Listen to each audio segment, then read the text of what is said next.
Welcome to the West Michigan Marketing Show, where we spotlight marketing leaders and business innovators making an impact in our community. I'm Rebecca Vandenberg, and in this episode, I am thrilled to introduce Kristi Maines of First Class Virtual Services. Kristi provides solutions to busy CEOs with social media management, content creation, graphic design, copywriting, and much more. So today we'll explore her journey and her passion for working with businesses here in West Michigan to help them thrive. So let's dive in. Welcome, Kristi. Thanks for joining us today. Thanks so much for having me. I know we've connected this winter, and you're helping businesses here in Granville, and we serve Granville as well. Let's just start by giving a little bit of background. Tell us a little bit about what led you to a career in the marketing space, and how you got started. Well, my background is not in marketing at all. I was a flight attendant for 11 years with Northwest Airlines, and I then ended up staying at home for a while. Out of that, I just kind of started fiddling around with some volunteer work that I did at the schools, and started actually kind of dabbling in marketing with just fundraising for a school project. And I found a real passion for it. I got really excited. And out of that kind of spurred this idea that maybe I could help other people with small businesses do what needs to be done in order to get their word out there about their business. So it kind of started really organically. And I've loved discovering new talents of mine and just meeting new people through the process. Yeah. What is your sweet spot? What's your favorite thing that you do, or that you've in ways, because there's so many ways you can support businesses. Like there's a big breadth of things. What's your favorite? What's your sweet spot? My sweet spot is in content creation for social media. It's been one of the things that I have dabbled in for my own life. I've started putting myself out there, as much as 10, 15 years ago, with the introduction of Facebook. I was on it from day one and just really loved the idea of being able to keep in touch with people. And so it kind of has grown into this passion for allowing other people to do that same thing and getting their voice to be heard, and for it to reflect what they really are passionate about within their business. Yeah. And our worlds have changed so much because of social media. If you think back to the early days when Facebook first started, and nobody was thinking of it as a business tool. I don't think in fact, they didn't create it that way, but it sure morphed into that. And then it maybe morphed back into a non-business tool because of the generation or the age of people that are on it. I think there's differences of opinions on there, but it's crazy to see how much, not just Facebook, but all the social media platforms have become a huge part of marketing and in our daily lives. Some people love it, some people hate it. What do you think is, of those changes, right? We've seen so many things. What do you think is the most exciting thing happening right now on social media in ways that we're using it for marketing? Well, right now I'm really loving that marketing is kind of getting more real and less polished. Even with the introduction of AI, I think the call to action for businesses is to be real. People can kind of spot where things are AI generated, and it's just, there's more of a need for authenticity. And so that's one of the trends that I'm really excited about helping people provide, is just showing a little bit more of the personality behind, the brick and mortar. I think it's really a trend that the next generation, I don't know what generation I really fall into, I guess, but the next generation is really calling for that authenticity, because they just want something real. They are so tired of, these just very boring, and you can tell that it's just been advised by Chat GPT, all of that stuff, they can see right through it. So there's a real call to authenticity. So I have to share this story. What generation are we? We were sitting around the table at Easter. We had an X and a Y and a Z. Yeah.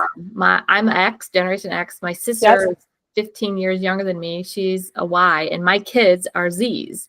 And so and then our parents are boomers. So it's funny, I would say the boomers they expect everything to be tip top shape, like Mhm. no emojis, no those filters. Remember the Snapchat filters and all those Yes, crazy filters? I remember a few years ago I posted that. My dad sent me a message. That's not very professional, young lady.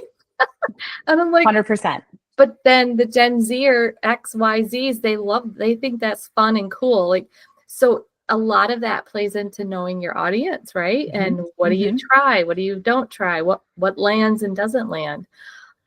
So the generational thing and being real, gosh, I just love that because Yeah.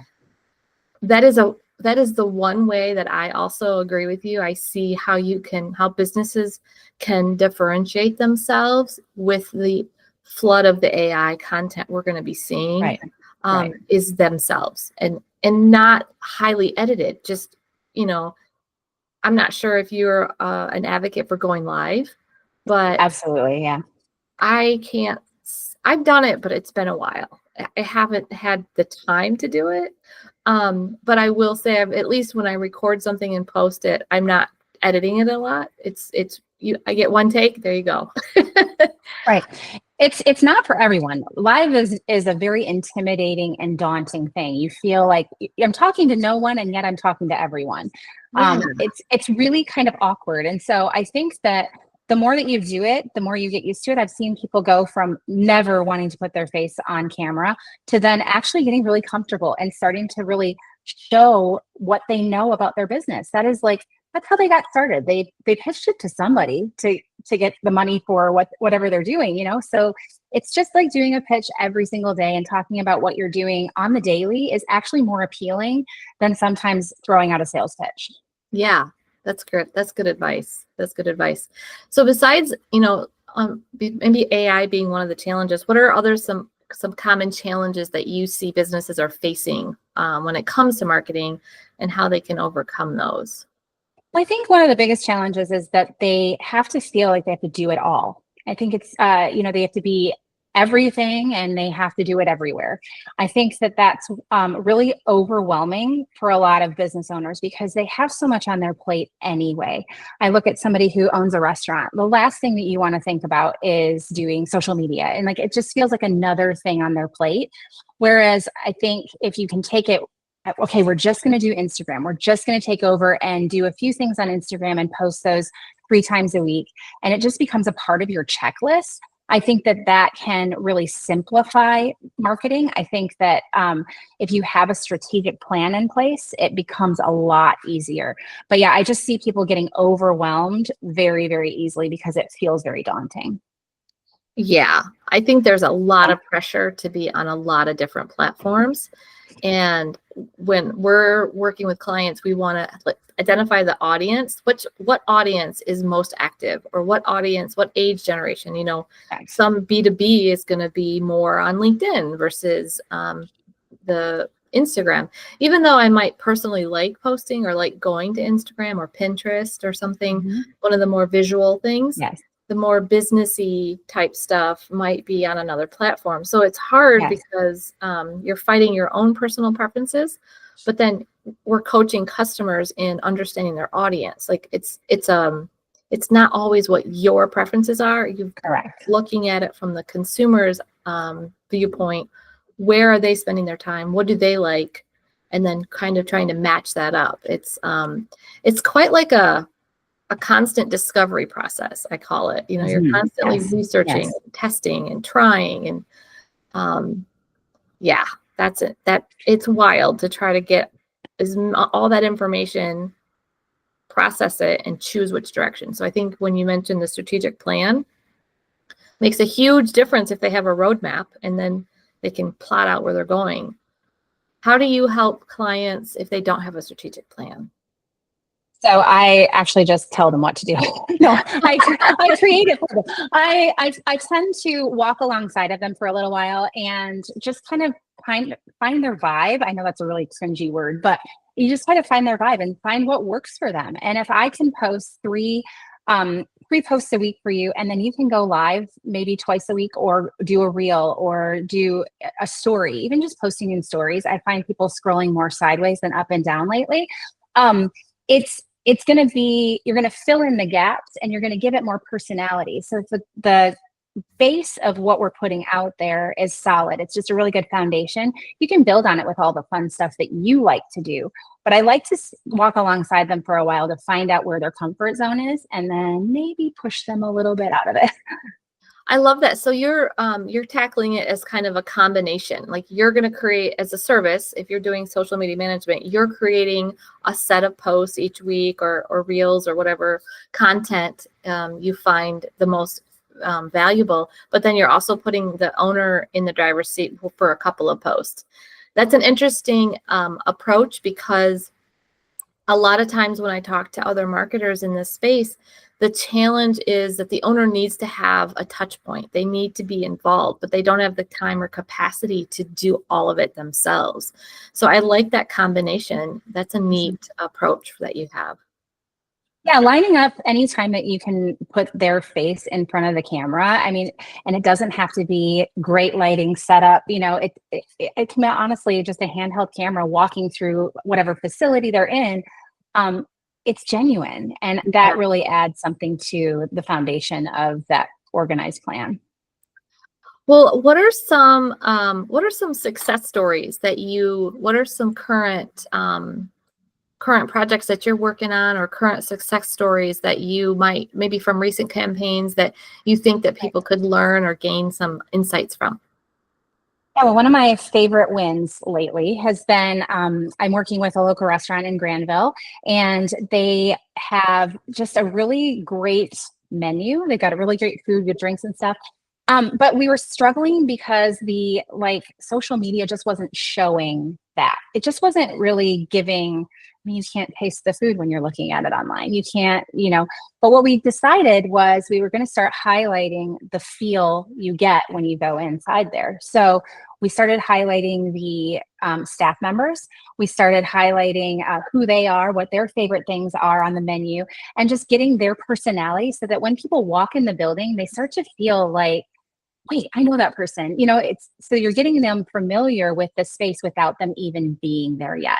And so I've seen it took some coaching, but the owner wanted to, kind of hide and not be in front of the camera. And yet, once he was able to do a few videos where he was showing what was going on in the facility, it was amazing to see how the numbers grew. And I just think that calls for, or I guess the audience that he's reaching just wants to see what's going on behind the scenes, like how the bread is made, how everything happens behind the scenes to make it happen. So I think it ends up giving you more buzz and more traffic the more you show what your customer experience is going to be like when they step in the place. And so I think that that's been a real big success for us, is just watching that steady growth and having, customers become lifetime customers. They want to come back, at least once a week, or they become the regulars, and, they get to know the staff gets to know them.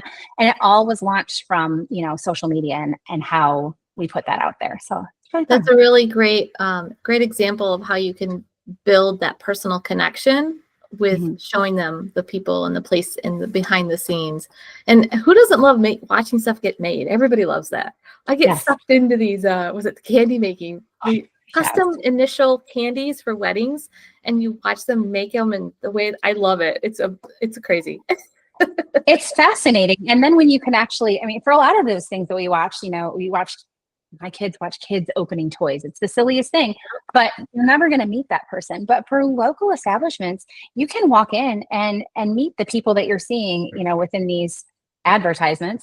I would say, I just think that's the greatest thing about social media, especially on a local level, because you're seeing the way your food is being prepared. You're seeing the way that the moonshine is being, distilled. It's pretty amazing to see the process of everything.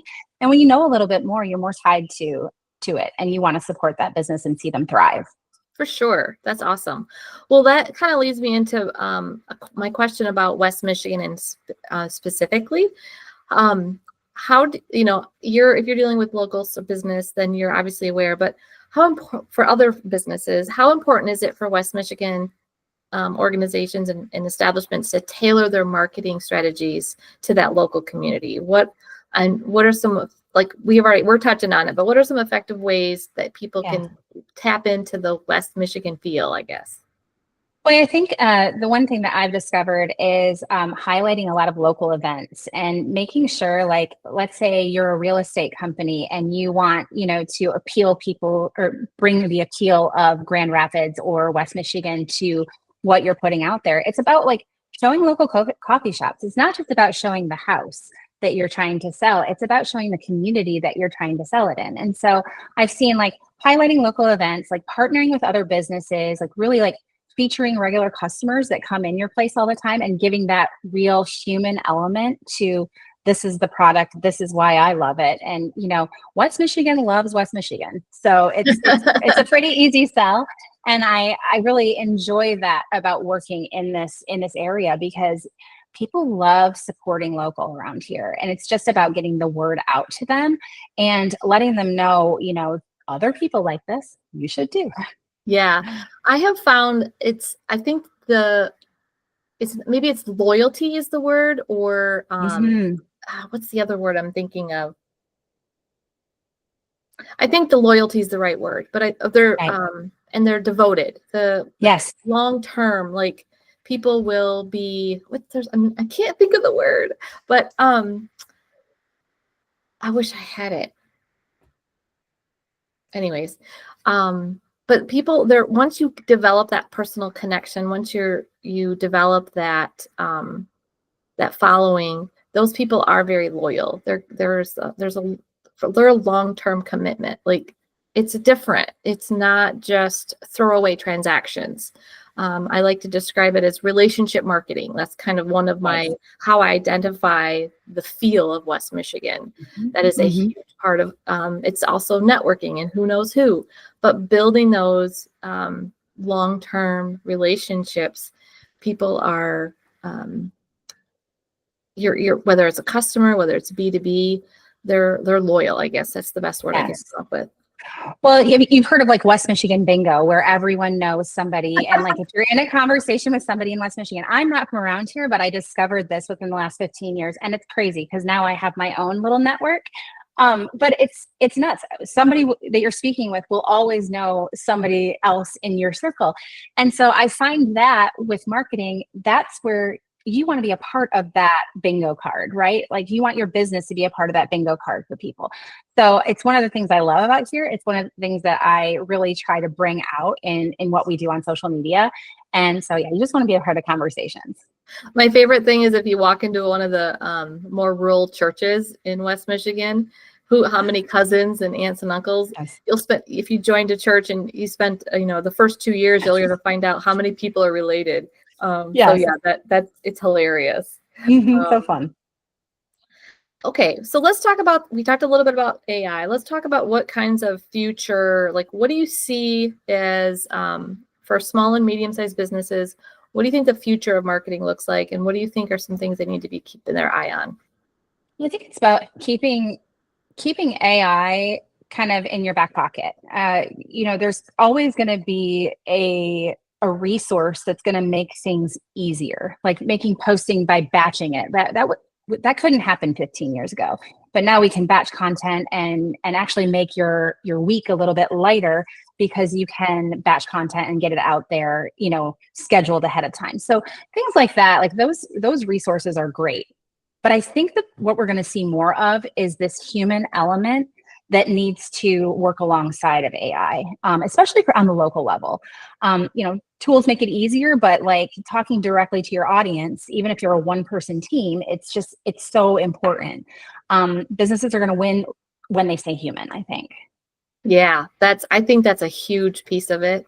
I love all the tools and gadgets. I love testing AI. It's almost impossible to keep up with all the new releases every week. They're all competing with each other.